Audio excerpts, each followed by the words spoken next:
Hey everyone, and welcome to the Morning Chalk Up YouTube channel. I'm your host, Lauren Kalil. On today's episode, we have the champion of the men's 45 to 49 age group from the Legends Championship, Jason Grubb. We're now a couple days removed from the competition. How's your body feeling right now? Pretty good.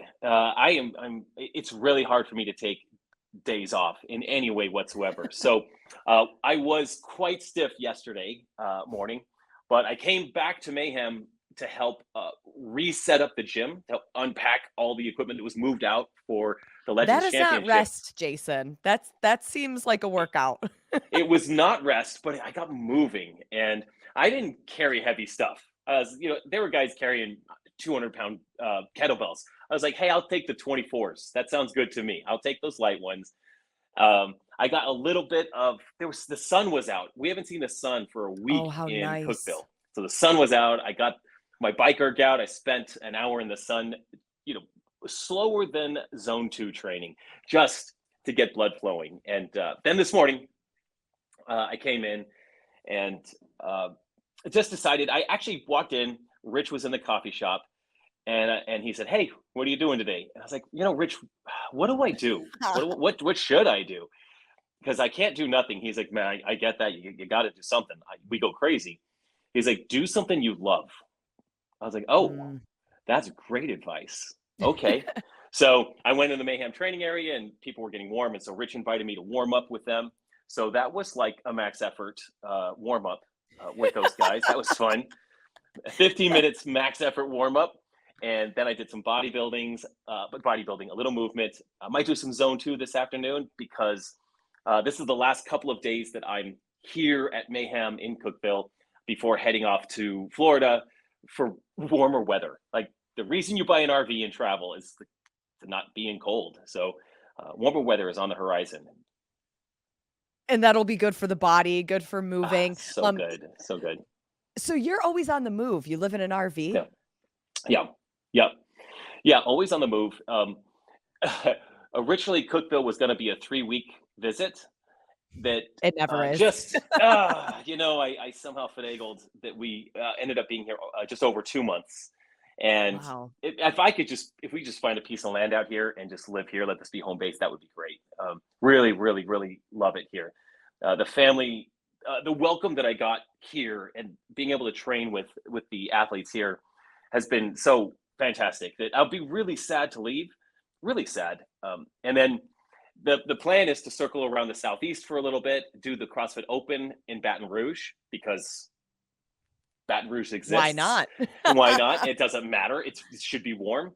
And then mosey back to this place, Cookville, for quarterfinals, semifinals, to be able to do that with my friends here, and hopefully make it to the games again. Hopefully, Again, exactly. It's hopefully, so yeah, cool because you're putting all of these new feathers in your cap. This is your 3rd year doing Legends, but this was the first year that it was at Mayhem. Kind of yes, get me a glimpse of what that experience was like this year compared to some of those other years that you competed. sure. So Legends has been since I since my first year at Legends in 2020, and that was a really special event that they put on for us in Arizona. Normally, they had done it historically in San Diego. They moved it to Arizona Mhm. because that was during COVID lockdown time. And the only state we could do something like that in was in Arizona. It was all outside. Come hell or high water, this event was going to happen. And that was essentially our CrossFit Games that year for Masters athletes because we didn't have a CrossFit Games. So I went there and it was a phenomenal experience. They had, we worked out at night or we had events at nighttime and they had these huge balloon lights up in the sky that just made this really surreal, beautiful experience. We felt like games athletes out there, and to be able to do that and do all that, while the world was just in a sense of chaos or a place of chaos, was really special.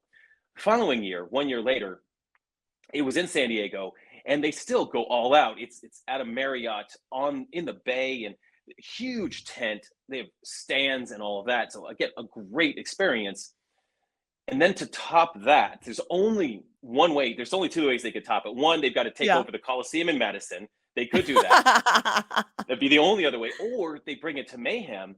And again, if it was just at Mayhem, that in and of itself is special because this is just such Mm. a CrossFit mecca. And people would be so excited just to come and visit this place. But they transformed this incredible facility, moving almost everything out of this place, transforming it into an arena for us to compete in under this very bright lights. Like we were on stage when we were on stage on the main floor.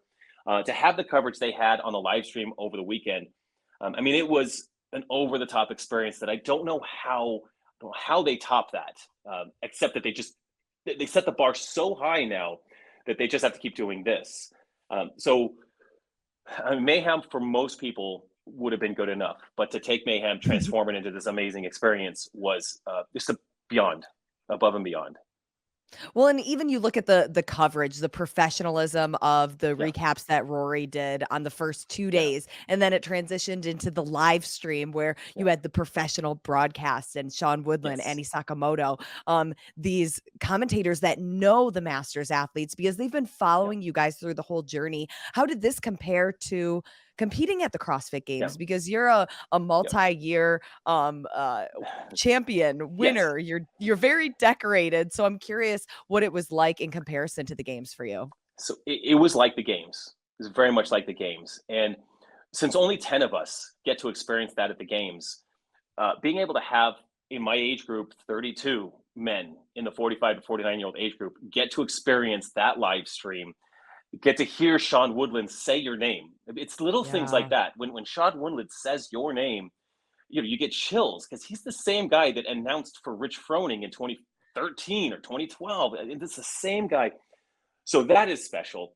And they did do a live stream last year, which was phenomenal. This year, in addition to that live stream, they had Hamilton Productions here, which I believe they are responsible for broadcasting the CrossFit Games. So it's a Yep. very huge production. Even when they were setting up, there are generators out back on the back of semis, and there's the controller booth. You're like, oh my god, they're really going all out on this. And then watching the live stream, they have the ticker across the top with live counts, which this is just not something we're in any way used to seeing on anything except for the CrossFit Games. And even at the games, I'm not sure if they do live. I don't think they do any live counters for Masters athletes. They don't have the resources for that. Mhm. But here, they pour those resources in. And watching the final event, or my final event on that Sunday, like going home and watching the replay, and watching the points that were accurate. They were absolutely accurate. They knew exactly where we stood. They knew what was on the line. They were able to tell the story about the entire weekend leading to this 8-minute effort.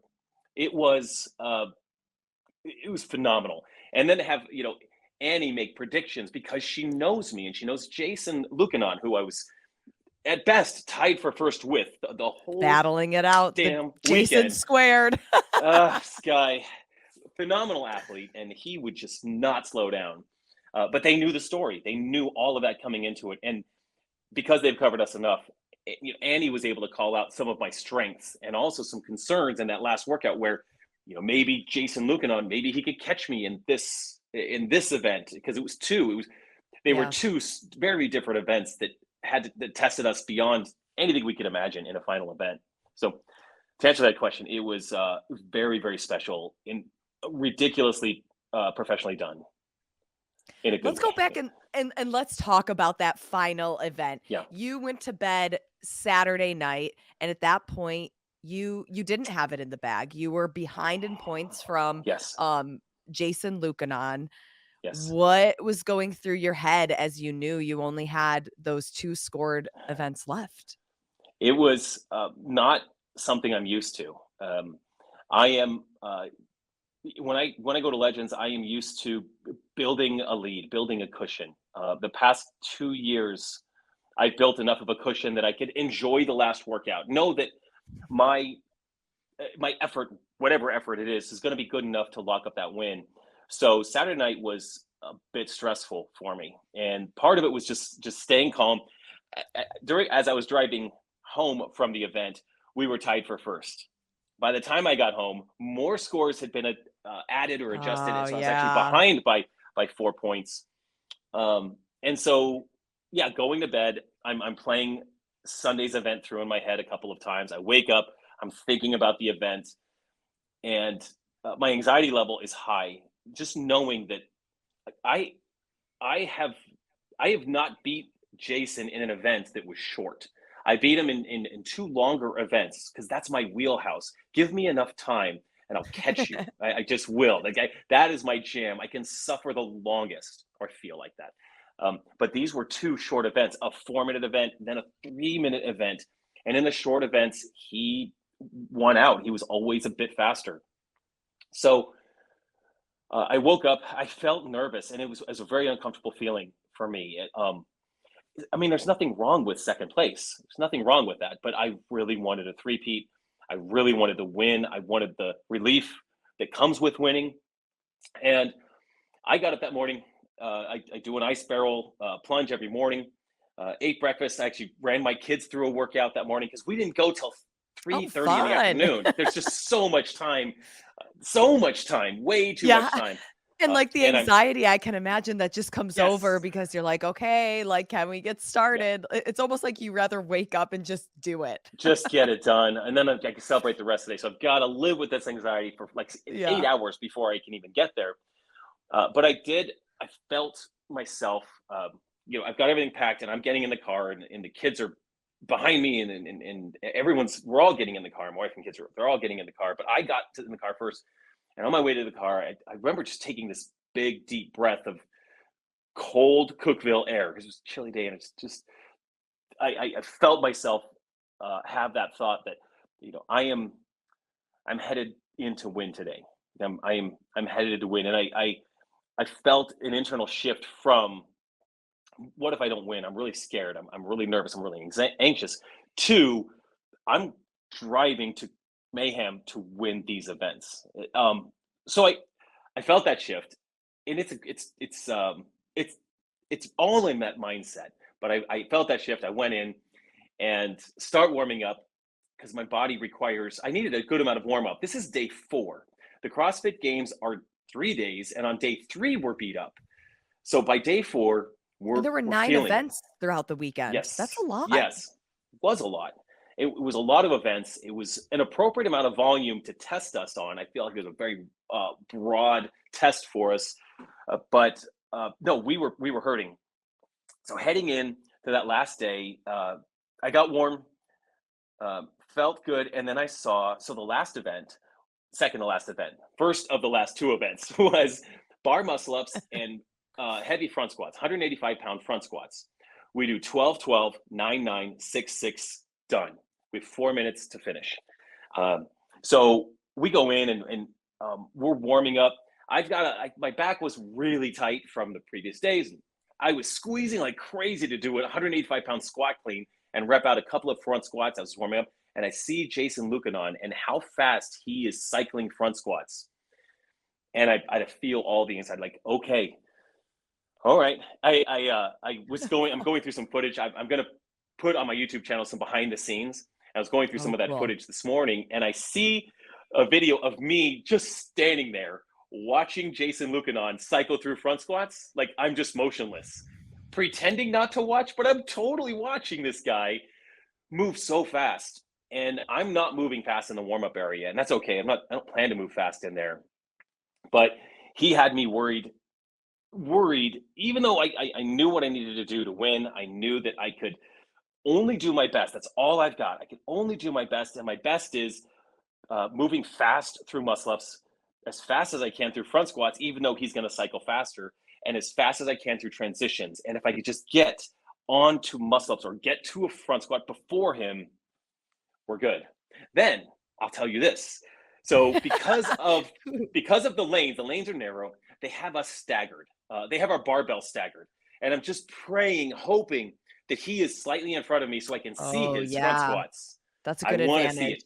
it. Yes, I did not have that advantage. I did Oh, not have it. no. He's behind me. So when you're out there, there's a thousand things you're hearing and thinking.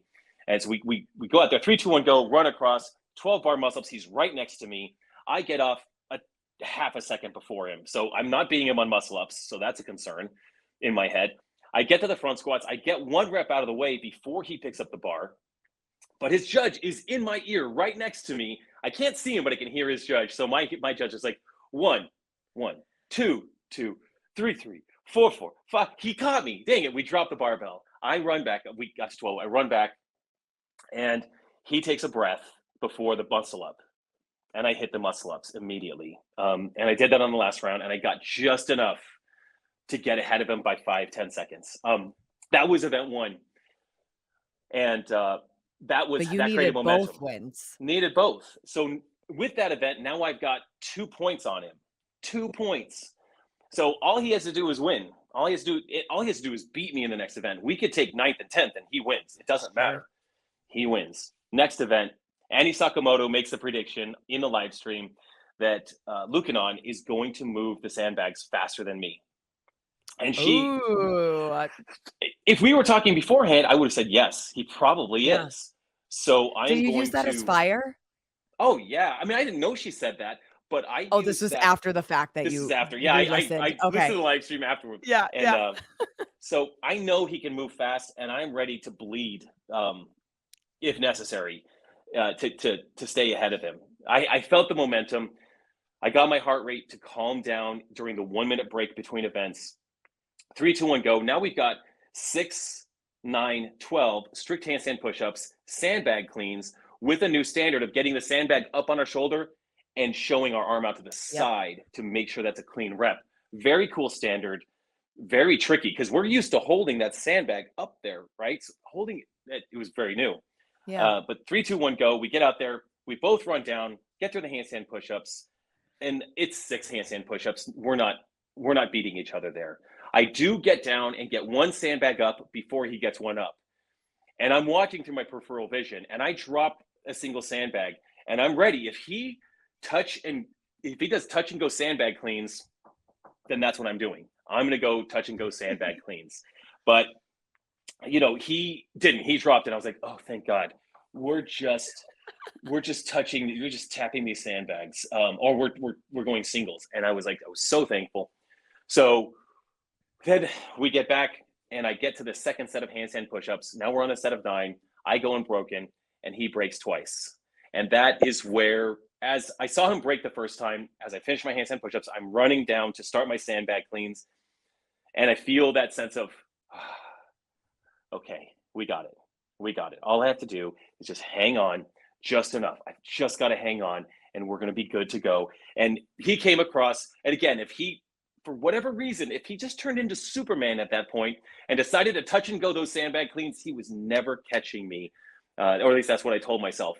We didn't have to bother with that. Just get through the sandbag cleans. All I had to do was stay ahead of him. The live stream of that, if you haven't seen it, is really incredible. Sean and Annie, they just create such a story. They tell the background, they tell the story, and they're calling it as it's happening in such an exciting way that even as a fan of the sport, as a fan of watching these things online, like I've watched it, I don't know, it's absurd, like 3 or 4 times in the last 2 days.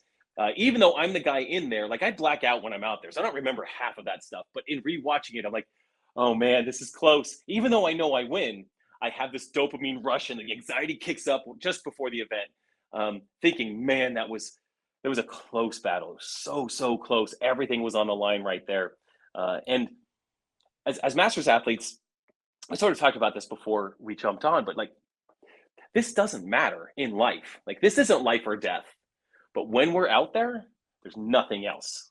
We're on the battlefield of battlefields. We'll die for points. Like Glassman said, men will die for points. And we get to do that. We get to be warriors for this brief amount of time. And then it's over. And then we go home and have pizza with the kids and family and, back to reality. Back to reality. Yeah. Okay. I got to vacuum the floors tonight. So hold on. I got to vacuum before I sit down. Got to take the dogs out, all those things. All of the other things that make up your life as Masters athletes. And I'm sure it's so exciting, obviously, to win, to add another feather to your cap, as we were kind of talking about. But when you compete at the CrossFit Games, sometimes I do feel like maybe the masters divisions could be overshadowed by individuals and even teams. How does the experience of competing at something like Mm, Legends give you that opportunity where the masters are the center of mm. the competition? Well, yeah, that's specifically what Legends is all about. It is it's the premier Masters competition, period. Overall and all around.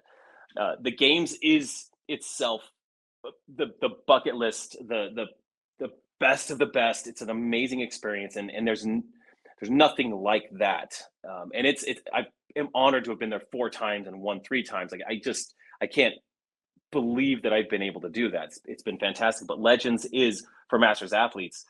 This is our chance to get up there, to get on the stage.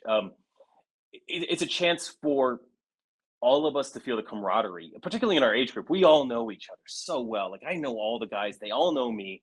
And so when we're there, we're battling for which heats we're in. Are you in the first heat, second, third heat, fourth heat, whatever? And um, it's an honor to be able to compete with all of these guys in person in a larger, not just have all that attention, all the focus on us, but even with a larger field. So there were 32 in my division this year, 32 guys. And what that does to the competition is it messes with everything. At the games, there's 10 of us. And when it comes down to the end of the games, it's pretty much a race between 2 or 3 or 4 people. But just like at the games and the individuals, you can have some guy that can deadlift 900 pounds that messes with the whole field in individual competition. At Legends, we get that. You have a guy that could just crush something and mess up the leaderboard. You're thinking, like, I'm competing the first 2 days at Legends, for example. I thought I was competing with Mike Kern and Vlad Laskovich. These are the 2 guys that were on the podium with me at the games. Mike Kern has been on the podium with me, I don't know, every time, always. This guy's always right there with me on the podium. I thought I was competing with those 2 guys on the first day. And then all of a sudden, 2 other guys, Ryan Retke, who took 3rd place, Jason Lucanon took 2nd place, they weren't on my primary radar, but they swiftly came in. Oh, I just punched the table.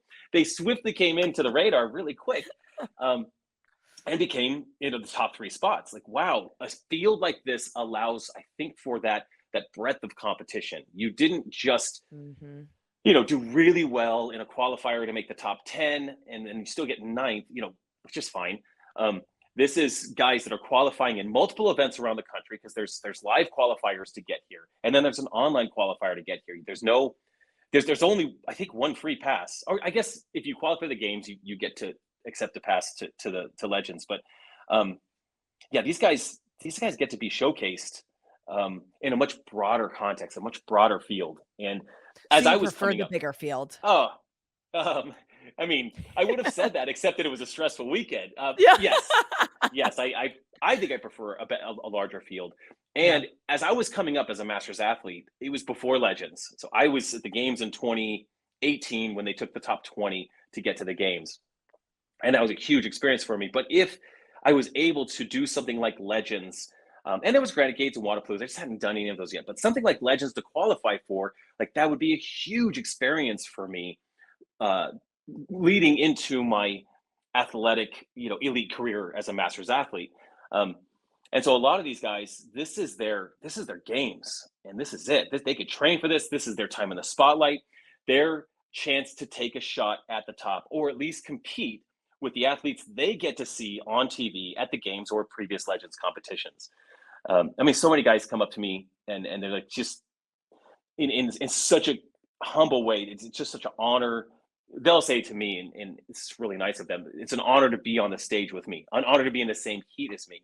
And Wow, that's dude, so cool. the same thing. It's honored to be on the same stage with these guys, because there's at the top, there's just slight differences between all of us, and it's anyone's game. And the larger the field, the more it's anyone's game, which, again, like I said, creates stress for me. I'd rather have, like, nobody. Can I just be the guy? I'll just do it myself. I don't want to Just compete you. against. Just You so much doing all of easier. the workouts. That'd be great. That'd be great. No stress. Well, I'd and be I think slower what's too. Yeah. Yeah, Yeah. maybe you would sandbag 1 or 2 of the Yeah, events in right. that situation. But with the deeper field, I think it's so fascinating for the spectators because we go to the games, you watch all of the different divisions, all of the different masters divisions, and like you said, you see just 10 athletes. But to go and see more than 30 Wow. athletes that are Yeah, all so freaking fit, right. it just really opens your eyes to how much the sport has advanced Yeah. for masters athletes. Yeah, if I was an up and coming masters athlete and I was asking the question like, what do I need to do to be great at this sport in the 45 to 49-year-old age group? I would watch the entire live stream for this age group, um, Mm, and even watch the 40 to 44-year-olds because some of them will be aging up this year into my age group, which sure. I will be watching them to see like which one of those guys are 44 moving into 45. I know who they are. I have eyes on everyone. I was I gonna know. say, you have some I know. spreadsheet with all of these Yeah, don't worry. things. I know you guys. I know you're coming, and I know you want my spot. Um, I'll battle for it. But I would watch events like this. I'd watch events like the games to see what it's like for the top 10 or the top 32 in this field and what our capacity is in whatever's online, and watch that and study that. Like, how fast does Jason Grubb cycle front squats at 185 Yeah. when his life is on the line? Or what is it? What is it like to do effortless bar muscle ups? Okay, so study my bar muscle ups because they're effortless in a sense. Um, you know, and we've got all that footage. So guys that are out there wanting to work their way up to this is the database to draw from. We have live footage from the games last year, this year. We've got Mhm. legends last year that was 4 days of streaming. We've got legends this year. This is all really good reconnaissance if you are, you know, crazy like me and you want to study like who do I gotta be to get there? Like it's all there. It's all public now. Okay, so if people wanna watch you, live in person, where can they see you next? Did you say Ah, Wadapalooza? yeah, Wadapalooza. That's what's next. That's in January in Miami. Whenever that is, I'll be there. We compete for 3 days. I think we are Friday, Saturday, and Sunday at Wadapalooza. And it's Wadapalooza, a huge, huge fitness festival. It has a feeling like the games where, yeah, we're not center stage, we're not center spotlight. We may or may not even be on a live stream. You just never know. But to be able to compete in the sun in January, I mean, there's nothing better than that. I will, I'm from I'll, upstate New York, so I totally heck understand yeah, that. yeah. There's snow outside right now. And you got to work on your tan before you get there, guys, because it's not. We can't just go there Good and to get know. burned. I'm a little pasty right now. I think Yeah, me Miami too. might burn me. Yeah. Yeah. Okay, I'm gonna so go down before there you get later this week. I'm gonna be in Florida later this week. I'm gonna start working on it, get the base layer again, so we're ready to go. Yeah, that okay, plus preparing physically. you're gonna be a bronzed beauty by the time January happens. Yeah. Yeah, the damage is done. The damage is already done on my skin, so we're just gonna keep that rolling. It's fine. Okay. Yeah. Just keep it rolling. Fitness, tanning, Yes. living in the RV. Will you take the RV, all the way to Florida, or are there a couple Yeah. stops in between? There's Orlando for a few weeks, and then the RV will actually stay in Fort Pierce, which is a couple hours north of Miami, because it's just insane to try to have an RV around Miami. So there'll be an Airbnb in Miami. The RV will stay in Fort Pierce, and yeah, then after that, it's just traveling around Florida and kind of the Gulf Coast while the weather is warm down there, and then circling back to Living the good Cookville life. for quarterfinals. Yeah, I mean, the interesting thing about living a minimalist life in an RV is you can just make plans and you can change those plans. Like we're on the way back to Cookville in the spring. The plan is to stay in Birmingham, Alabama. Sure. And people are like, well, Cool. what's in Birmingham? Nothing yet, except the CrossFit Games next year or the following year.